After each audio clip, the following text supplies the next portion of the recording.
Well, here we are on the top of the amp, and there doesn't seem to be anything obvious with this amp.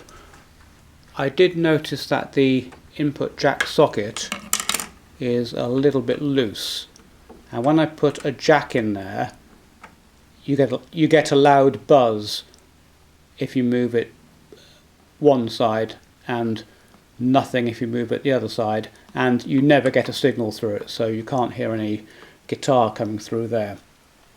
So at first I thought, hey, this is going to be easy, this will be down on a printer circuit board maybe, and it's come unsoldered, or it should be fairly easy to find out why this jack isn't working, and the fact that it makes a loud buzz kind of implies that the rest of the amp is working.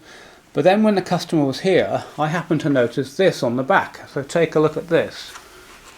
You can see a very nasty crack all the way along here. This is not cosmetic. This, I can get my nail in there.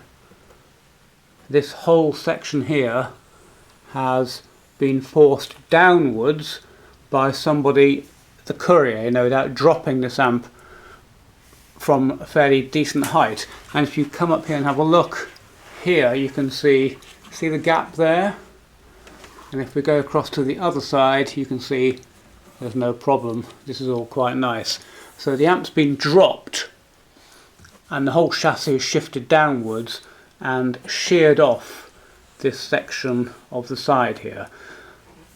I don't know what the implications of that are for salvaging the amp. What I'm going to do is I'm going to take the chassis out of this, and to do that with these amps, the chassis here is held on to the back plate by these 4 screws here. 1, 2, 3, 4. So don't undo those, leave those in place. And then when you take these 6 screws out here, 1, 2, 3, 4, 5, 6, the whole back panel will come off with the chassis attached. So that's what I'm going to do now, so that we can assess the damage to the sidewall here and also see how Blackstar have soldered in that socket there to see if we can repair that. So I'll take the chassis out now and get it up on the bench, and we can have a look at what's gone on here. Right, well, the chassis came out fairly straightforwardly, just lifted out as I said, and you can see the problem here. As soon as I touched this side piece of wood here to see what was going on, it just fell off in my hand.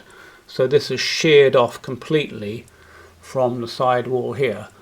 Now I think the solution here would be to attempt some kind of cabinet work and glue and screw that back in. It's going to be quite a tricky job, and then of course we have to try and make it look a bit nice down this crack here. So I'm not going to tackle that now. I'm going to have a little think about how to do that.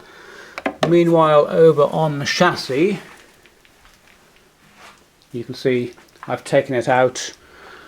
You can't really see a lot in this configuration because it's still screwed down to the back panel via those 4 screws I pointed out earlier. So we have a couple of ECC83s, a couple of 6L6s. Ah, this is interesting. I've only just literally noticed this. Can you see the output transformer there? I don't know if you can see. Can you see how bent that mounting is there? So that again proves that this has had a sharp pull down in this direction as a consequence of being dropped. Here's the controls look, so it was dropped this way, which caused the output transformer to bend. It must have been quite a big drop that to cause that to nearly shear off its mountings there, and shear off, as we know, the side panel. This is the part of the back panel that was sheared off on the cabinet, and as you can see it's okay here, so there hasn't been any damage to this back panel at all. It's only on the cabinet. Next thing to do is to take this chassis off the back panel, and I want to have a look at what's going on with this input jack to see if that's a difficult fix or an easy fix.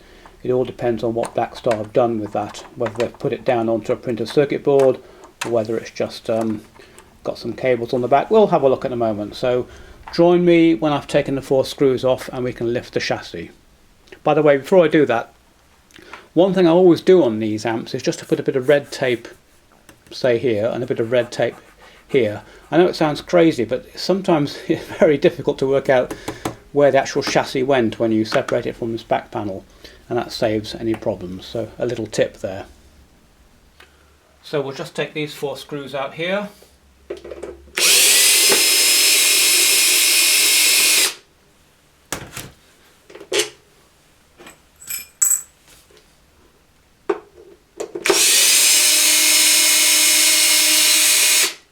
I'm holding the chassis onto the back with my hand so that it doesn't just drop off.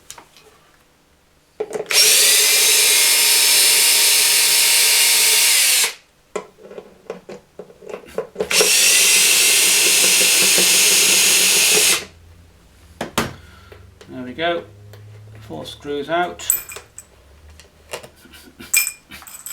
Now we can just take the back panel off. There we go. Actually, there's no confusion about which way that chassis goes in, but I'll just do that as a matter of course. And there we have the insides of the Blackstar amp, and I can immediately see that the input jack, that's here. Yeah, that's such a shame. Let me show you what's going on there. I'll just get the camera off the tripod. Well, this couldn't be worse in a way, such a pity.